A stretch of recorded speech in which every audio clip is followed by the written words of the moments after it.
ओम शांति। 17 दिसंबर 2022। बाबा के महावाक्य। मीठे बच्चे, इधर उधर बैठकर फालतू बातों में अपना टाइम वेस्ट मत करो। बाप की याद में रहो तो टाइम आबाद हो जाएगा। प्रश्न, बाप का शो नाम कौन से बच्चे निकाल सकते हैं? उत्तर, जो बाप समान सेवा करते हैं।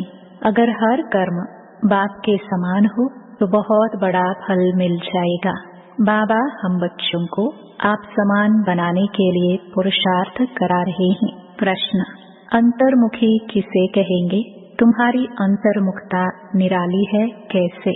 उत्तर, सोल कॉन्शियस होकर रहना ही अंतर्मुखी बनना है। अंदर जो आत्मा है उनको सब कुछ बाप से ही सुनना है। एक बाप से ही बुद्धि योग रख गुणवान बनना है। यही है निराली अंतर्मुखता। गीत। ओम नमो शिवाय। ओम शांति। मीठे मीठे सिखिलदे बच्चों ने यह गीत सुना, बाप की महिमा सुनी और बाप की महिमा का फल फिर बच्चों को मिल रहा है और बच्चे फिर बाप का शो करते हैं, परंतु शो तब करेंगे जब उन जैसी सर्विस करेंगे। वह फल भी भारी पाएंगे। अब तुम बच्चे प्रैक्टिकल में हो। भगत सिर्फ गाते रहते हैं। तुम जानते हो बाप दादा संगम पर हमारे सम्मुख बैठे हैं। बाप जरूर दादा के तन से ही बताएगा। यह बच्चों को पक्का निश्चय है कि हम पुरुषार्थ कर अवश्य बाप समान बनेंगे। बाप पतित पावन ज्ञान सागर है, उससे तुम पतित पावनी ज्ञान गंगाएं निकली हो। गंगाएं क्यों कहा जाता है? क्योंकि तुम सब सजनिया हो। सबको हम ज्ञान गंगा ही कहेंगे।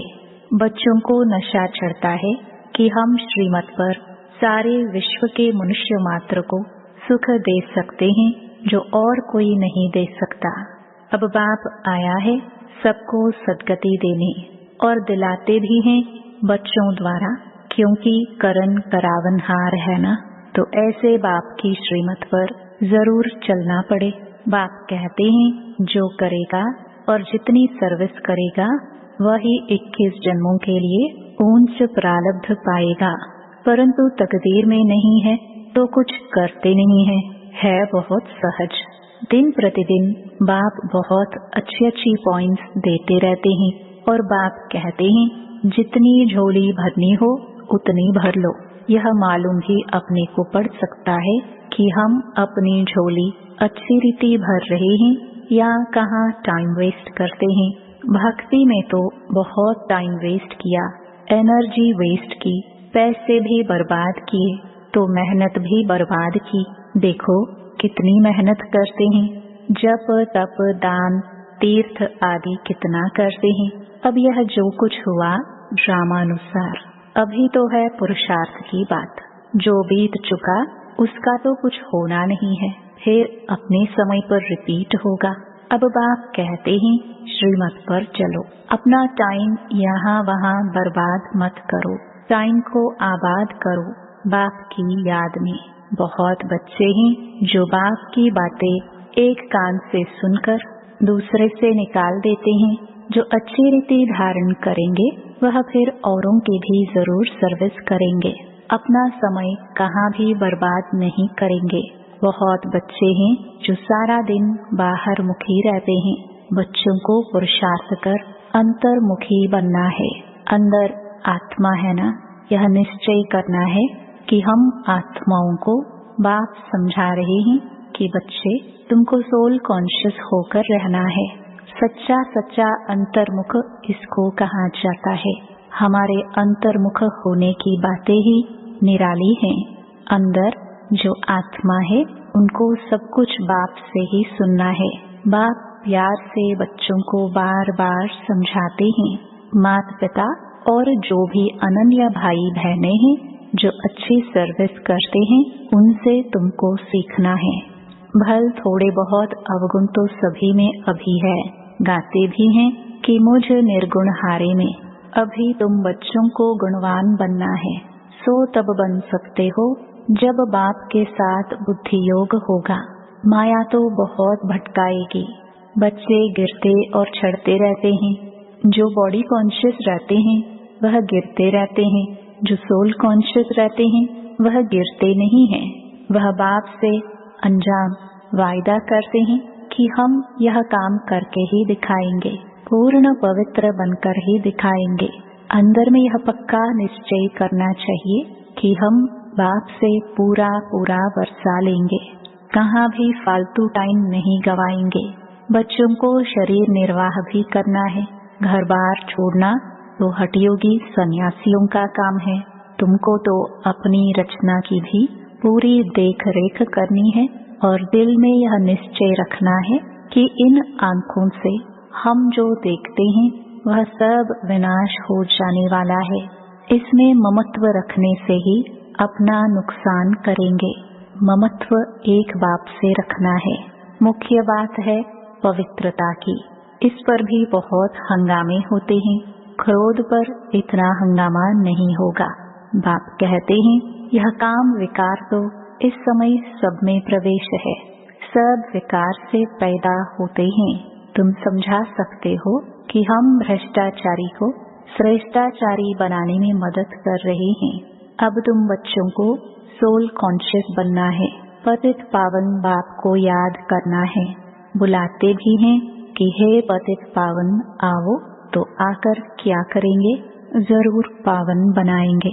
यहाँ स्नान आदि की तो बात नहीं। बाप कहते हैं मामेकम याद करो और कोई भी उपाय है नहीं। योग अग्नि से ही तुम पतित से पावन बनेंगे। आयरन एज से तुम गोल्डन एज में जाएंगे। यह एक ही उपाय है, दूसरा कोई उपाय ही नहीं। सब बीमारियों की एक ही दवाई है, बाप की याद। इससे ही सब दुख दूर हो जाएंगे। बाप की याद से वर्षा भी याद आएगा। बाप माना ही वर्षा। लौकिक बाप भल कितना भी गरीब होगा तो पाई पैसे बर्तन आदि का कुछ तो वर्षा देगा जरूर। तो तुमको पहले बाप को फिर वर्षे को याद करना है। बाप कहते हैं मन मना भव मध्याजी भव। बाप तुमको सभी वेदों शास्त्रों का सार समझाते हैं, दूसरा कोई भी यह सार जानते ही नहीं। बाप सीधा कहते हैं बच्चे देह अभिमान को छोड़ दो। तुमको समझना चाहिए कि हम आत्माओं से बाप बात कर रहे हैं। निराकार बाप निराकार बच्चों को ही कहेंगे कि तुम आत्माएं कानून से सुनते हो, तुम ही सब कुछ करती हो। कोई भी हालत में बच्चों को देह अभिमानी नहीं बनना है। अपने को आत्मा समझ बाप को याद करो, सर्विस भी करो, क्योंकि देह से ही सब काम होता है, वह तो करना ही पड़े। कोई कोई कुछ समय के लिए अनकॉन्शियस बेहोश भी हो जाते हैं, परंतु वह कोई ज्ञान की बात नहीं। यहाँ तो बाप को याद करने की ही मेहनत करनी है, जिसमें ही माया के बहुत विघ्न पड़ते हैं। तुम जानते हो हमने बाप की गोद ली है, तो बाप को जरूर याद करना पड़े। भोग बनाते हो तो भी शिव बाबा को याद करना है। आगे भोग बनाते थे तो कृष्ण को, राम को, गुरु नानक को याद करते थे, गुरुवाणी पढ़ते थे। याद में बनाएंगे तब तो शुद्ध होगा। फिर प्रैक्टिस पड़ जाती है। यहाँ भी बाप के याद की प्रैक्टिस पड़ जानी चाहिए। जितना हो सके भोग व भोजन बनाने के समय बाबा को याद जरूर करना है, बहुत बहुत जरूरी है। परंतु बच्चे याद करते नहीं। भंडारे में एक दो को याद कराना चाहिए कि बाबा को याद कर भोजन बनाओ। ऐसे करते करते पक्के हो जाएंगे। जिनको अभ्यास नहीं होगा वह तो कभी याद करेंगे नहीं। ब्रह्मा भोजन की बहुत महिमा है, तो जरूर कुछ होगा ना।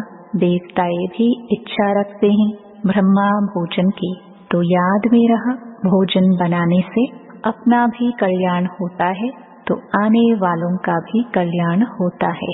याद में रहने से बुद्धि में आ जाता है कि हम शिव बाबा से वर्षा ले रहे हैं, परंतु बच्चे याद करते नहीं है। यह कच्चाई है। आगे चलकर ऐसे बच्चे निकलेंगे जो बाप की याद में एकदम मस्त हो जाएंगे, याद में ही भोजन आदि बनाएंगे। जैसे शराब का नशा चढ़ जाता है तुम बच्चों को, फिर यह रूहानी बाप की याद का नशा रहना चाहिए। इसमें बहुत फायदा है। साजन को व बाप को याद करना है। अति मीठा बाप है, इन जैसा मीठा कोई होता नहीं। बाहर वाले तो इन बातों को जानते ही नहीं, देवी देवता धर्म वाले ही समझ सकते हैं। त्वमेव मातश्च पिता, यह एक निराकार बाप की महिमा है। जरूर बाप ने इतना ऊंच कर्तव्य किया है, तब फिर भक्ति मार्ग में हम उनकी इतनी महिमा करते हैं। अब बाप कहते हैं, मीठे बच्चे और सब तरफ से बुद्धि योग हटाओ। सारी दुनिया से, अपनी देह से भी बुद्धि का योग हटाए मामेकम याद करो तो तुम्हारा बेड़ा पार हो जाएगा। बहुत सस्ता सौदा है, परंतु लेने वाले नंबरवार हैं। यह भी ड्रामा बना हुआ है। बाबा कितना अच्छी रीति समझाते हैं, सुनते भी हैं। कोई तो अच्छी रीति धारण करते हैं, कोई तो एक कान से सुन दूसरे से निकाल देते हैं। यहाँ सम्मुख सुनने से बच्चे रिफ्रेश होते हैं, फिर बाहर जाने से भूल जाते हैं, कुछ भी याद नहीं रहता। कोई तो अच्छी रीति रिपीट भी करेंगे, जो बाबा ने समझाया है वह प्रैक्टिकल में करेंगे।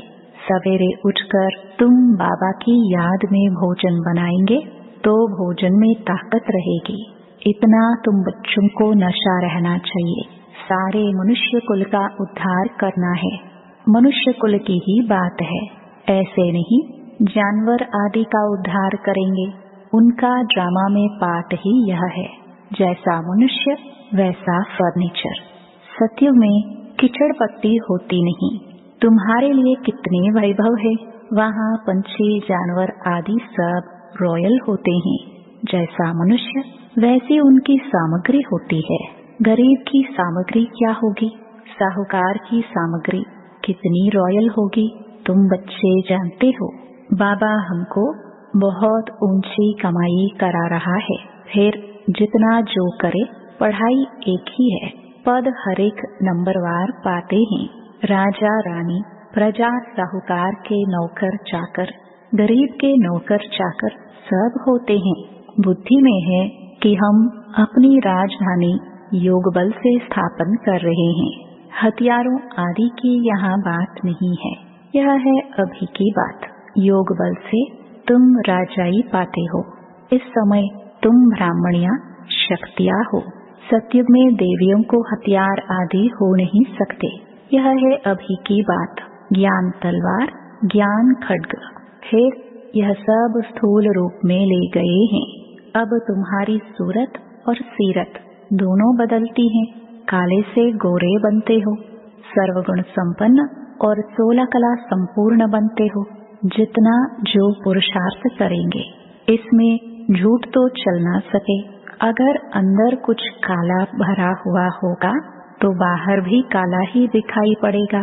बाबा कहते हैं, बच्चे तुम ऐसे मीठे बनो जो सब समझे तो इनको बनाने वाला कौन है। तुम्हारी बुद्धि में सारे सृष्टि के आदि मध्य अंत की नॉलेज है। इस चक्र को जानने से ही तुम चक्रवर्ती राजा बन जाएंगे। बोर्ड लगा दो कि रचयिता है बाप, वही सारी नॉलेज देते हैं। तुम हो ब्राह्मण, तुम्हारी जात ही न्यारी है। तुम ब्रह्मा मुख वंशावली ब्राह्मणों को ही बाप नॉलेज सुना रहे हैं।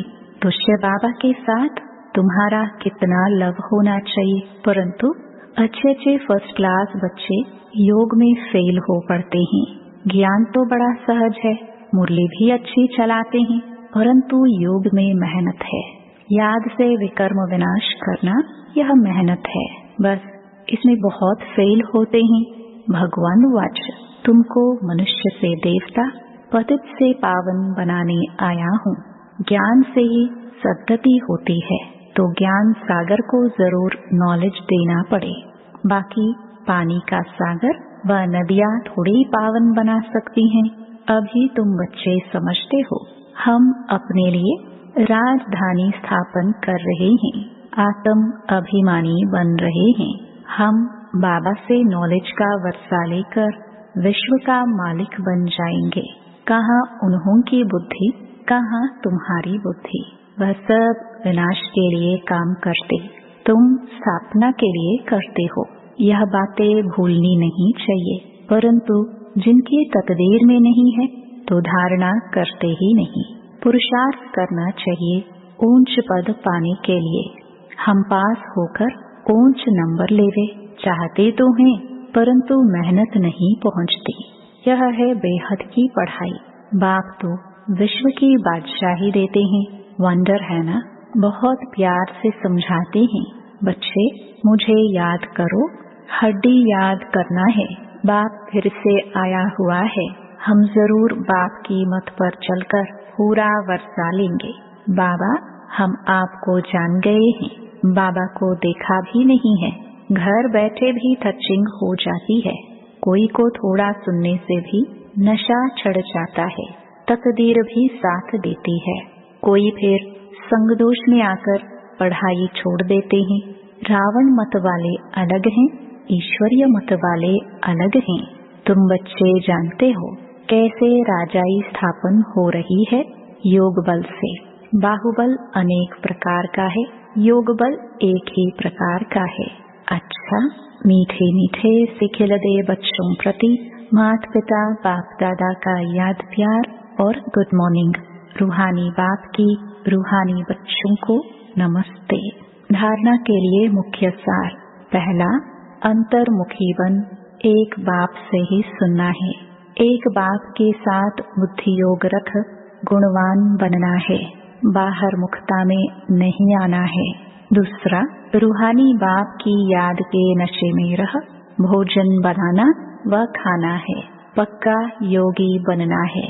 वरदान, स्वराज्य की स्मृति द्वारा तूफानों को तूफा बनाने वाले अखंड सुख शांति संपन्न भव। अखंड सुख शांतिमय संपन्न जीवन का अनुभव करने के लिए स्वराज्य अधिकारी बनो। स्वराज्य अधिकारी के लिए तूफान अनुभवी बनाने वाले उड़ती कला का तोहफा बन जाते हैं। उन्हें साधन, सैल्वेशन व प्रशंसा के आधार पर सुख की अनुभूति नहीं होती, लेकिन परमात्म प्राप्ति के आधार पर अखंड सुख शांति का अनुभव करते हैं। किसी भी प्रकार की अशांत करने वाली परिस्थितियां उनकी अखंड शांति को खंडित नहीं कर सकती। स्लोगन, सदा भरपूरता का अनुभव करना है तो दुआएं दो और दुआएं लो। ओम शांति।